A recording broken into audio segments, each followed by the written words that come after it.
Good morning, नमस्कार। स्वागत है आप सभी का गुरुकुल क्लास में। कैसे हैं आप सब? जैसा कि आप सभी को पता है कि हम लोग कवर कर रहे हैं Chhattisgarh police CG police constable की वैकेंसी जो आई है उसके सिलेबस को। तो उसी के दौर में आज हमारा जो टॉपिक है वॉल्यूम एंड एरिया। और आप लोगों को ये भी बता दूं कि अब हमारा ये लास्ट टॉपिक है, इसके बाद हमारा सिलेबस कंप्लीट हो जाएगा। तो उसके बाद से फिर हम लोग क्या करेंगे, उसके बाद से हम लोग इसका जो पेपर सेट है मैथमेटिक्स का करेंगे और समय मिलेगा तो इसका रीजनिंग भी करेंगे। ठीक है, अभी देखिए हमारे पास समय है, 1 महीने का टाइम है। कम से कम जुलाई में तो आपका रिटर्न होगा नहीं। ठीक है, तो कोई दिक्कत नहीं है, हमारे पास 30 दिन का समय है, काफी है। ठीक है, तो उसमें हमारा कोशिश करेंगे कि रीजनिंग भी कंप्लीट हो जाए। ठीक है, चलिए स्टार्ट करते हैं। Area and volume dimension. ठीक है, सबसे पहले हम लोग पढ़ेंगे एरिया। एरिया मतलब होता है क्षेत्रफल। क्या होता है एरिया? किसी को कोई आइडिया है क्या? क्षेत्रफल किसे कहते हैं? देखिए क्षेत्रफल क्या होता है, कोई भी वस्तु टू डायमेंशनल का मतलब ये होता है कि जिसकी लंबाई हो, चौड़ाई हो, लेकिन गहराई या मोटाई ना हो, उसको हम लोग बोलते हैं टू डायमेंशनल। तो कोई भी वस्तु जो स्थान अपना घेरती है, ठीक है, जो स्थान घेरती है उसी स्थान को हम उसका क्षेत्रफल कहते हैं। ठीक है, जैसे कि मान लीजिए कि आप लोगों के सामने एक ये सेमी सर्कल है। सेमी सर्कल का मतलब होता है अर्धगोलाकार, अर्धगोला।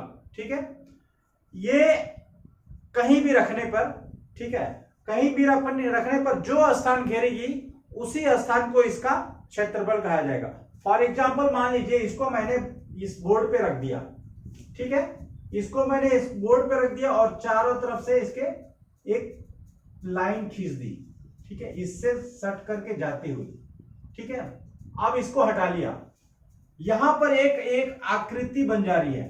ठीक है, सेमी सर्कल का ये जो जितना स्थान घेर रही है, ठीक है, ये जितना स्थान घेर रही है ये क्या हो जाएगा, ये सेमी सर्कल का एरिया हो जाएगा। ठीक इसी तरह से कोई भी आप कोई भी आकार ले लीजिए, या तो रेक्टेंगल ले लीजिए, ठीक है, या तो ट्रायंगल ले लीजिए। ठीक है, वो यहां पे रखेंगे और जो स्थान घेरेगी वो उसका क्षेत्रफल हो जाएगा। ठीक है, आई होप क्षेत्रफल आप लोगों को बहुत अच्छे से समझ में आ गया होगा। अब देखिए क्षेत्रफल में बहुत सारे चीजें, बहुत सारे आते हैं। ठीक है, आपके एग्जाम में क्षेत्रफल किसका किसका आ सकता है। तो सबसे पहले आपका आएगा स्क्वायर का। स्क्वायर को हिंदी में बोलते हैं वर्ग।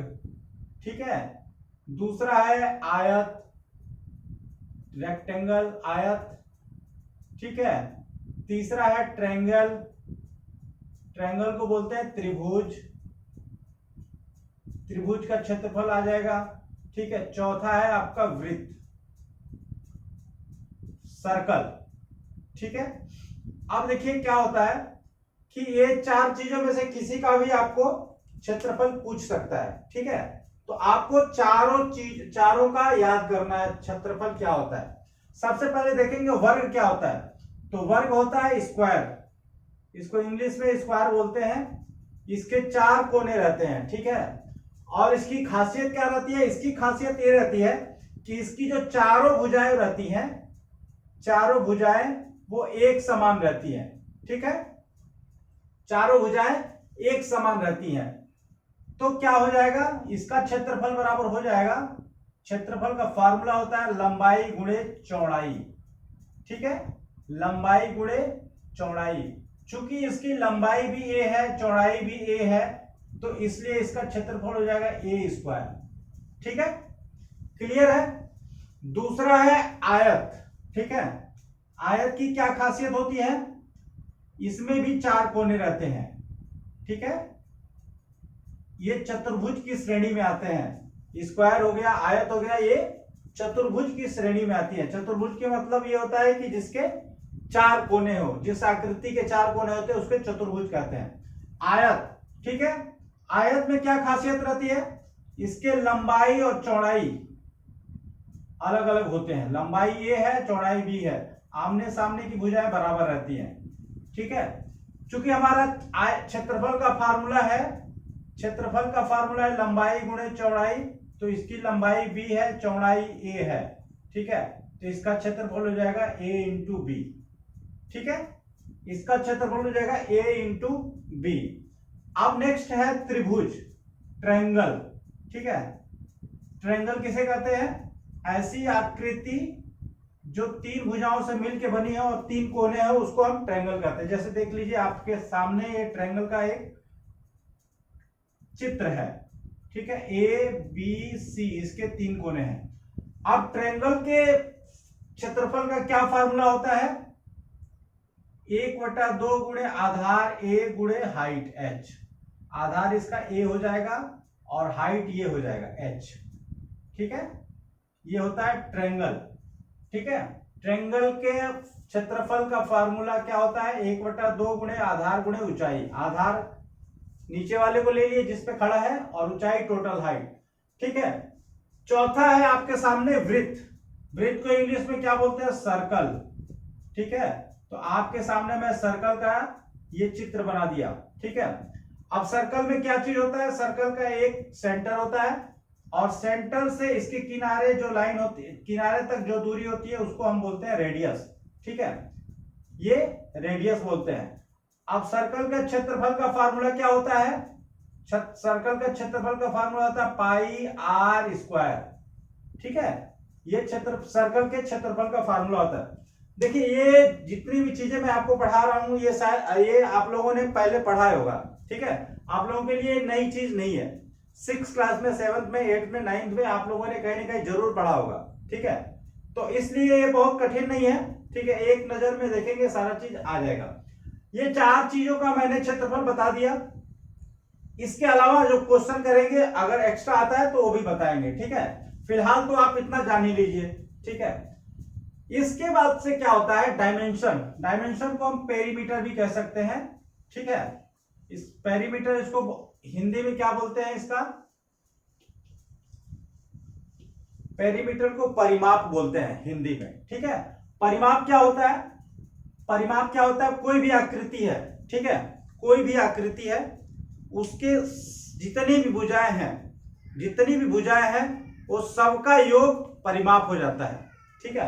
जैसे कि मान लीजिए कि कोई आकृति है रेक्टेंगल, ठीक है, इस तरह की कोई आकृति है, ये रेक्टेंगल है, ठीक है, इसका चौड़ाई a है और लंबाई b है, ये भी b हो गया, ये भी b हो गया। अब इसको हमको क्या निकालना है? परिमाप निकालना, मतलब पेरीमीटर निकालना है, ठीक है।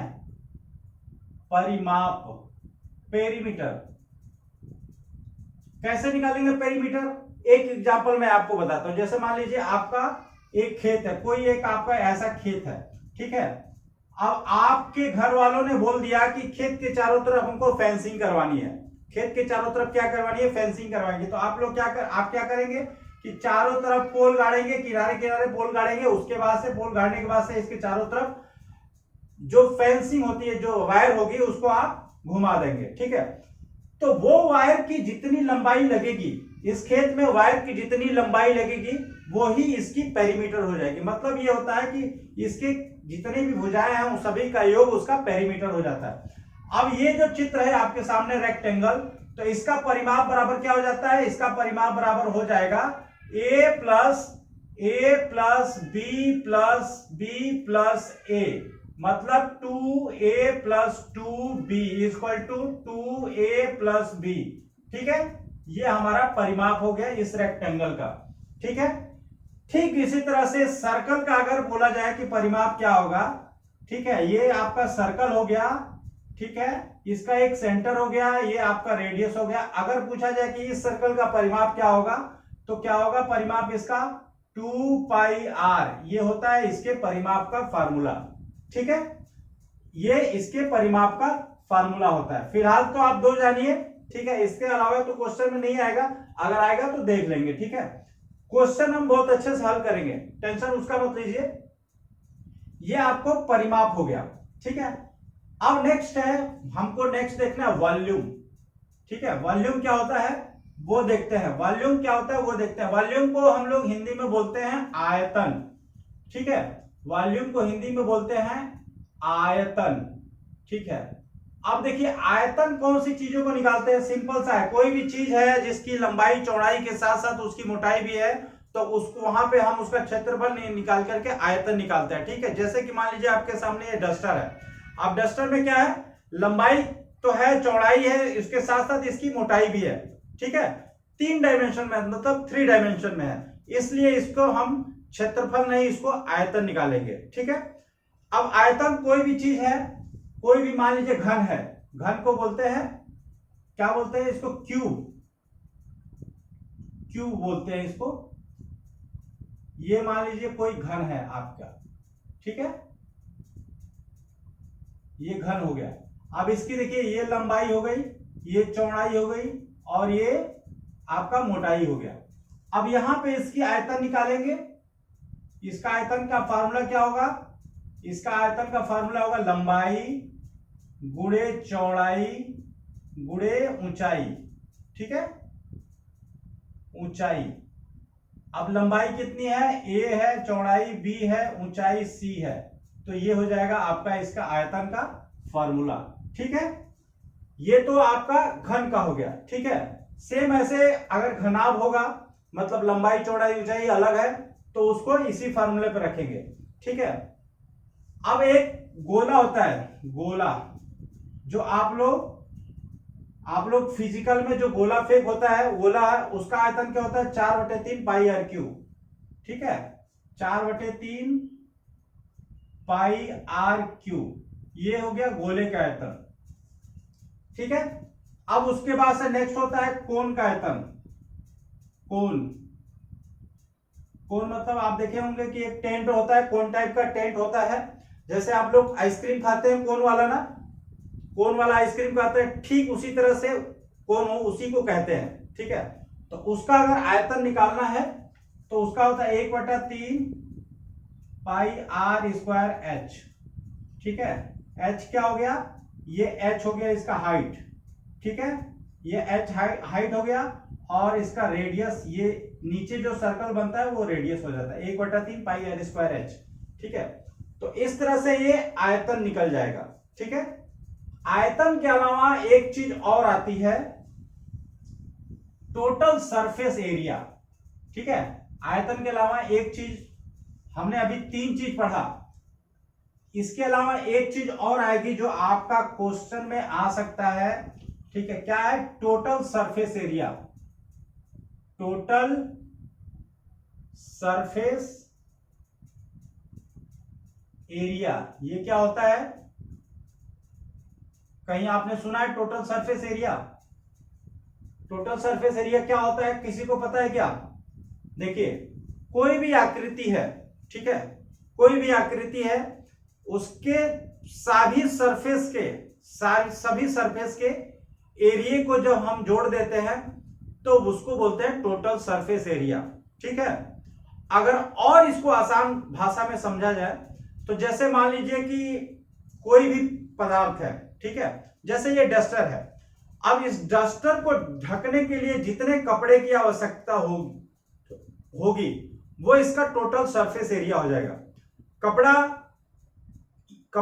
मतलब इसका शर्त ये है कि वो कपड़ा ऐसे ढका होना चाहिए उस कपड़े से कि या तो कपड़ा एक्स्ट्रा नहीं लगना चाहिए और ये आपका डस्टर कहीं से दिखना भी नहीं चाहिए। ठीक है, मतलब इसके एकदम बराबर कपड़े को लपेटने के बाद से वो जो कपड़ा का एरिया रहेगा वो टोटल सरफेस एरिया होगा। जैसे कि मान लीजिए एग्जांपल का मैंने एक यहां पे क्यूब बना दिया, ठीक है, यहां पे क्यूब बना दिया, ये क्यूब हो गया।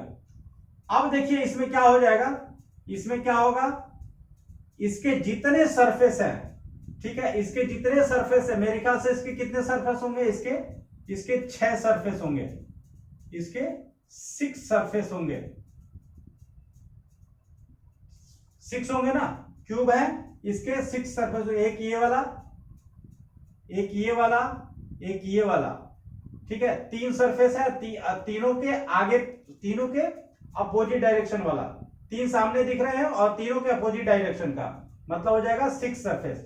ठीक है, एक सरफेस का एरिया क्या होगा, चूंकि इसकी लंबाई और चौड़ाई कितनी है, a है, बराबर होती है, ठीक है।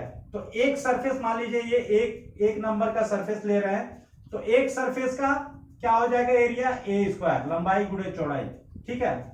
वैसे ये भी हो जाएगा, वैसे ये भी हो जाएगा, ठीक है। इसका भी एरिया है ए स्क्वायर हो जाएगा, इसका भी एरिया ए स्क्वायर रहेगा। अगर 6 सरफेस है, ठीक है, और एक सरफेस का एरिया ए स्क्वायर है, तो 6 सरफेस का एरिया कितना हो जाएगा, 6 ए स्क्वायर, ठीक है। एक सरफेस का एरिया ए स्क्वायर है और इसके पास 6 सरफेस है, मतलब एक सरफेस का एरिया अगर ए स्क्वायर है तो 6 सरफेस का एरिया 6 ए स्क्वायर हो जाएगा। तो यही हमारा क्या हो जाएगा, इसका टोटल सरफेस एरिया, ठीक है। ये क्या हो जाएगा, टोटल सरफेस एरिया, ठीक है। इसी तरह से और भी जितने हैं, ठीक है, जितने चीजें हैं सबके सरफेस एरिया होते हैं, क्वेश्चन आएगा उसमें बताते चलेंगे।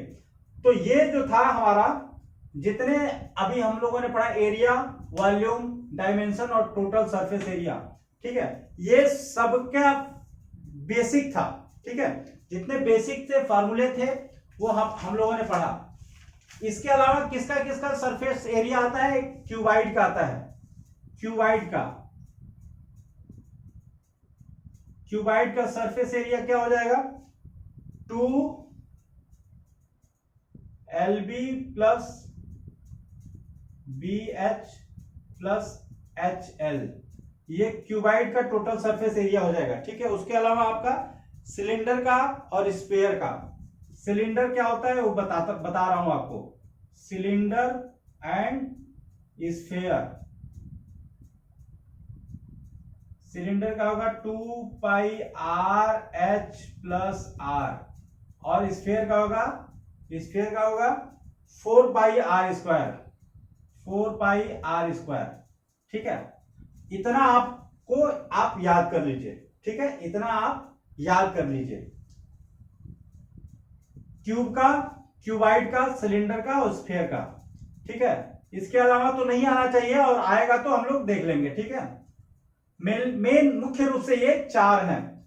एक चीज और मुख्य चीजें जो बहुत ही इंपॉर्टेंट है सभी में, वो आपको मैं बताना चाह रहा था, ठीक है। ये तो आप लिख लीजिए, इसको याद कर लीजिए, क्यूबाइड, सिलेंडर और स्फीयर और क्यूब का टोटल सरफेस एरिया।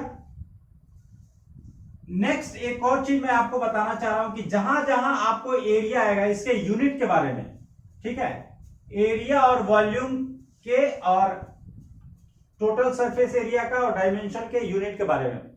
देखिए इसमें क्या है, एरिया,